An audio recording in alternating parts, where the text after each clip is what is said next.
Assalamualaikum warahmatullahi wabarakatuh. Pertama-tama marilah kita panjatkan puji syukur atas kehadiran Tuhan Yang Maha Esa, karena atas segala rahmat-Nya kita dapat berkumpul bersama dalam presentasi menjawab pertanyaan dari teman-teman meskipun secara virtual. Perkenalkan, kami dari kelompok 1 yang terdiri dari Arya Wahyu Pramuja, NIM 2022 10 10 19. Saya di sini sebagai moderator. Dan 2 Dimas Halim Putra, NIM 2022 10 10 27, di sini sebagai narasumber kedua. Dan 3 Ratih Chandra Dewi, NIM 2022 10 10 59, di sini sebagai narasumber pertama. Pertama-tama kami mengucapkan terima kasih yang sebesar-besarnya kepada dosen pengampu Bapak Dr. Amin Nurbaidi, SAG MPD, atas bimbingannya dan arahannya, serta kami juga mengucapkan terima kasih kepada semua pihaknya dan mohon maaf karena keterbatasan waktu, maka kami tidak bisa menjawab semua pertanyaan dari teman-teman. Assalamualaikum warahmatullahi wabarakatuh. Saya akan menjawab pertanyaan pertama dari Mas Rizky Raya, yaitu mengapa manusia ditunjuk sebagai pemimpin di muka bumi? Allah Subhanahu wa Ta'ala berfirman, Bismillahirrahmanirrahim. Wa huwallazi ja'ala lakum khala'ifal ardi wa rafa'a ba'dakum fawqa ba'din darajatil liyabluwakum fima atakum.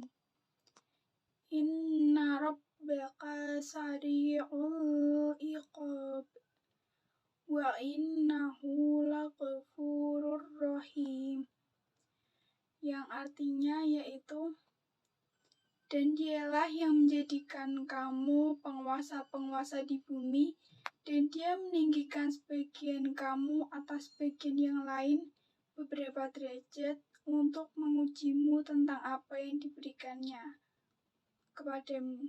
Sesungguhnya Tuhanmu amat cepat siksaannya, dan sesungguhnya Dia Maha Pengampun lagi Maha Penyayang. Quran Surat Al-An'am Surat ke-6 ayat ke-165. Mengapa manusia ditunjuk sebagai pemimpin di muka bumi? Karena manusia memiliki kelebihan wawasan, intelektual, dan keterampilan yang tidak dimiliki oleh para malaikat. Maka manusialah yang dipilih oleh Allah Subhanahu wa Ta'ala sebagai khalifahnya di muka bumi ini. Kata khalifah berarti seseorang yang diberi mandat untuk bertindak sebagai pengatur atau wakil Allah Subhanahu wa Ta'ala di muka bumi. Di sini saya akan menjawab pertanyaan dari Monik. Apa maksud dan contoh eksistensi manusia sebagai khalifah fil ard? Di dalam Al-Quran menjelaskan visi penciptaan manusia sebagai khalifah fil ard. Bismillahirrahmanirrahim. Wa idh qala rabbuka lil malaikati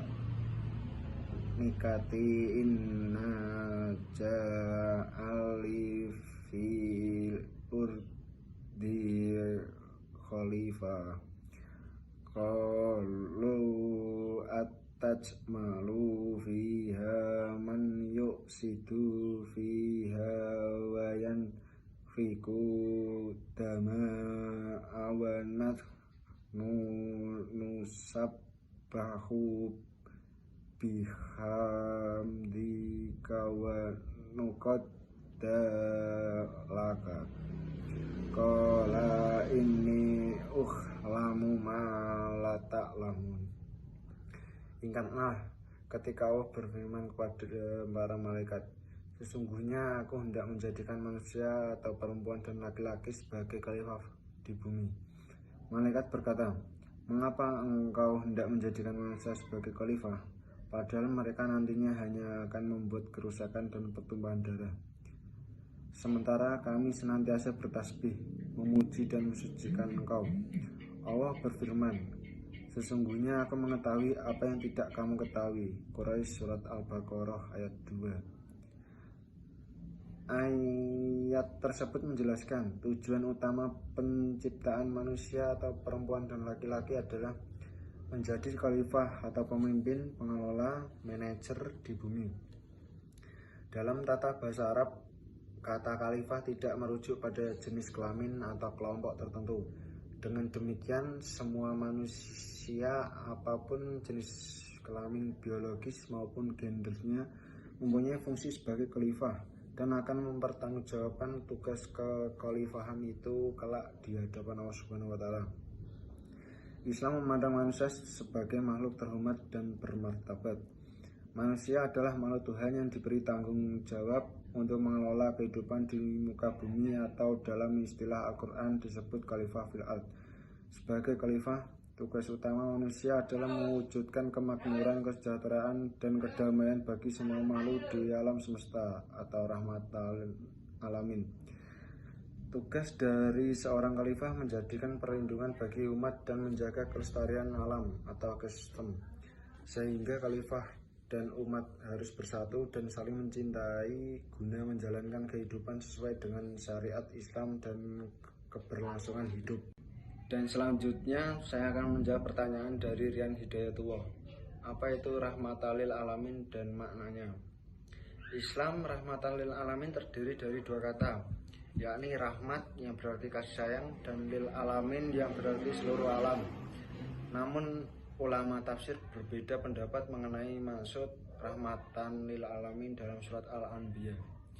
Menurut At-Tabari, yang paling benar adalah rahmat bagi orang beriman, maka sesungguhnya Allah memberikan petunjuk kepadanya dan memasukkan keimanan ke dalam dirinya dan memasukkannya ke dalam surga dengan mengerjakan amal yang diperintahkan Allah. Sementara itu, Islam rahmatan lil alamin adalah konsep abstrak yang mengembangkan pola hubungan antar manusia yang pluralis, humanis, dialogis, dan toleran. Selain itu, konsep ini mengembangkan pemanfaatan dan pengelolaan alam dengan rasa kasih sayang. Sederhananya, maksud Islam rahmatan lil alamin adalah Islam sebagai rahmat bagi seluruh alam semesta. Adapun contoh Islam rahmatan lil alamin adalah guru atau dosen sebagai sumber belajar bagi para siswa dan mahasiswanya. Makna Islam rahmatan lil alamin adalah Islam yang kehadirannya di tengah kehidupan masyarakat mampu mewujudkan kedamaian dan kasih sayang bagi manusia maupun alam semesta. Rahmatan lil alamin adalah istilah Qurani, dan istilah itu sudah terdapat dalam Al-Quran. Sebagainya firman Allah dalam surat Al-Anbiya ayat 107. Bismillahirrahmanirrahim. Wa ma sanaka rahmatan lil alamin. Dan tiadalah kami mengutus kamu atau Muhammad melainkan untuk menjadi rahmat bagi semesta alam. Ayat tersebut menegaskan bahwa ajaran Islam yang dipahami secara benar akan mendatangkan rahmat untuk semua orang, baik Islam maupun non-Muslim. Bahkan untuk seluruh alam, Islam tidak membenarkan ada diskriminasi karena perbedaan agama, suku, ras, dan bangsa. Itu tidak boleh dijadikan alasan untuk saling berpecah belah.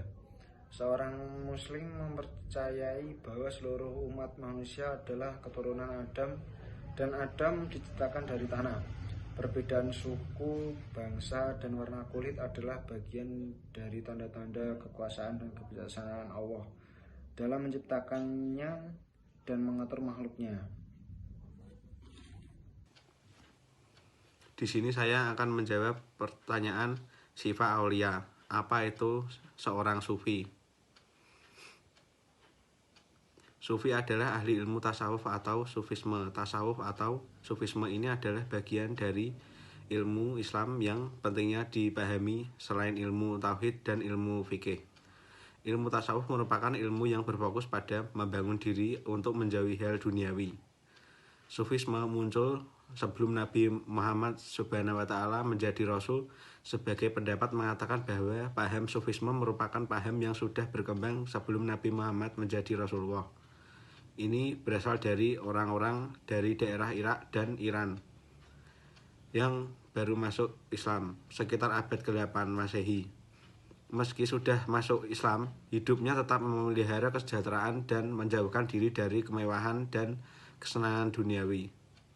Sufisme berasal dari zaman Nabi Muhammad Subhanahu wa Ta'ala. Sebagian pendapat lagi mengatakan bahwa asal-usul ajaran sufisme atau tasawuf berasal dari zaman Nabi Muhammad Subhanahu wa Ta'ala. Berasal dari kata beranda sufa dan pelakunya disebut dengan hal al-sufa seperti telah disebutkan di atas mereka. Dianggap sebagai penanaman benih paham tasawuf yang berasal dari pengetahuan Nabi Muhammad. Dan selanjutnya saya akan menjawab pertanyaan Dina Koirunisa. Coba berikan penjelasan eksistensi menurut pandangan agama lain.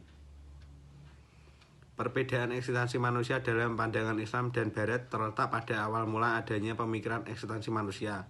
Dalam filosofi pemikiran Islam tentang eksistensi manusia tidak sampai terjebak pada ateisme, sementara pemikiran eksistensi manusia di Barat berawal dari realitas empiris dan pelajaran sejarah yang mana pada waktu itu di Barat banyak terjadi berbagai macam krisis akibat nilai-nilai yang terlalu diabsolutkan seperti paham materialisme dan idealisme.